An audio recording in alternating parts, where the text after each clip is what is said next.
Hello everyone, hope you are doing well. Just thought it would be a nice idea to check out this brand new update for Bodycam. And what can I tell you, these brothers, they don't sleep on the job for sure. They've been releasing a few changes and now you can see them in the Steam patch notes. So feel free to pause the video and have a read if you like.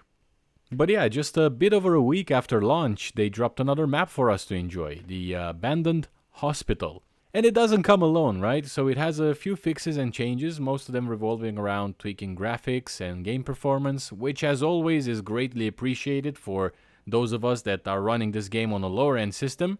And again, feel free to pause the video and read through if you like. But one thing really caught my attention was this sentence right here. Be careful, you may not be alone. Now, if that doesn't give you horror game vibes, I don't know what will. It could be clever marketing, or a hint at something spooky they've added. Either way, it gave me goosebumps, I'm gonna be honest. So let me know in the comments if you think that they're messing with us or just stating the obvious about multiplayer. Did I mention that this game is loud? If I didn't, consider this your warning before you start playing. I've lowered the volume considerably while editing so you can relax, but fair warning, right?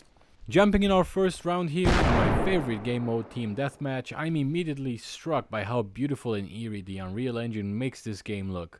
Like, the lighting effects, the graffiti, the signs, it's all so impressive. It's hard not to get fully immersed, you know? I mean, the fisheye effect of this camera lens just does this game such justice.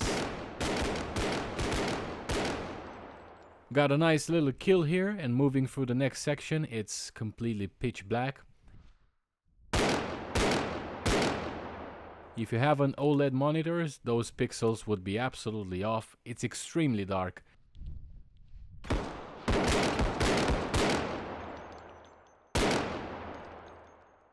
But it played to my advantage as I scored a few more kills.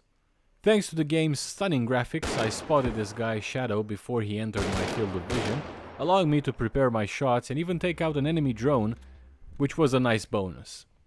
Next round I found myself in the same spot, but this time my shot just missed the enemy's head. Crouching is OP, as it so happens, which sent me to my drone afterlife. Round 3 was, well, let's just say it was special. Now listen, I'm all for playing games however you like. You paid good money for it, so you do you. But please try not to be like this guy. So the match was intense, but pretty much over in a flash, leaving just one guy on the enemy team. We spent the next 5 minutes playing hide and seek because this dude was camping like it was the apocalypse. On a side note, check out this gorgeous light effect on this damaged neon. I swear we'll have some epic horror games using this engine very soon. Coming back to my story here, fortunately there were some drones around to spice up our next-gen hide-and-seek little game session.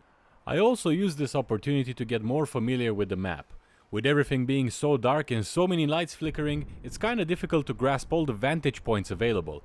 Even more so when shadows play such an important factor. As I'm commenting this, I keep thinking to myself, what were you expecting? It's supposed to be a realistic FPS. But still, it's so surreal when you're playing. Navigating through the abandoned hospital, you start to notice all these little details. The way the light bounces off the broken tiles, the creepy graffiti on the walls, and those flickering lights creating shadows that can either help or betray you. It's easy to get lost in the atmosphere. Every corner could be a potential ambush point, and learning the layout is crucial if you want to survive. I spent a good amount of time just exploring different paths, trying to find the best vantage points. There are these tight corridors that can make you feel claustrophobic, but they're perfect for close quarters combat. Then there are the larger open areas where you really need to be aware of your surroundings. You never know when someone might be lurking in the shadows, ready to pounce. One thing I found particularly useful was the sound design. You can hear the faintest footsteps echoing through the halls, giving you a clue where enemies might be hiding. It's like the game is constantly reminding you that you need to stay on your toes. I also took some time to check out the different rooms. Some of them are filled with debris, making it hard to navigate, while others are eerily empty, amplifying that feeling of isolation. As you can tell, this round I had a lot of time on my hands. And of course, this exploration wasn't just for fun. It helped me get a better feel for the map, understand where the key choke points are, and figure out the best spots to set up ambushes or avoid getting caught in one. So while we were playing hide and seek with our elusive camper, I was able to also take mental notes for future matches. And finally, I was able to find the guy hiding beside the bed and ended this excruciating round. It was like finding Waldo, but way less fun. Now don't get me wrong, I'm not against camping when it's strategic, like providing sniper cover for your teammates. But when the enemy team has more than one player left, camping just turns the game into a snooze fest. And yes, I know the game doesn't tell you who's alive on the scoreboard, but here's a tip. If you don't see your teammates' names through walls, and it's been eerily quiet for a while, it's a safe bet you're the last one standing. And if that's the case, even if you run down the clock, you'll still lose when there are more enemies than allies. So all you end up doing is wasting everyone's time. So why not take this opportunity to try and be clever, maybe even take out the enemy team if you can? Just a thought, or maybe that's just me.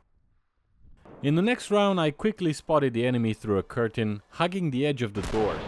I started firing immediately, not sure how none of my shots landed though. And it's probably because, now that I'm thinking out loud, I was holding a shotgun. Not the best choice for long range. Still, a bit surprising that every single shot missed.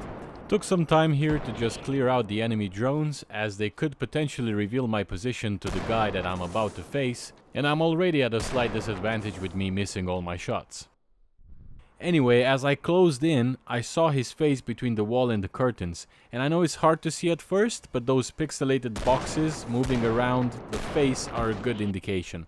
It took a few more shots, but somehow, again, none landed, and I saw the afterlife once again.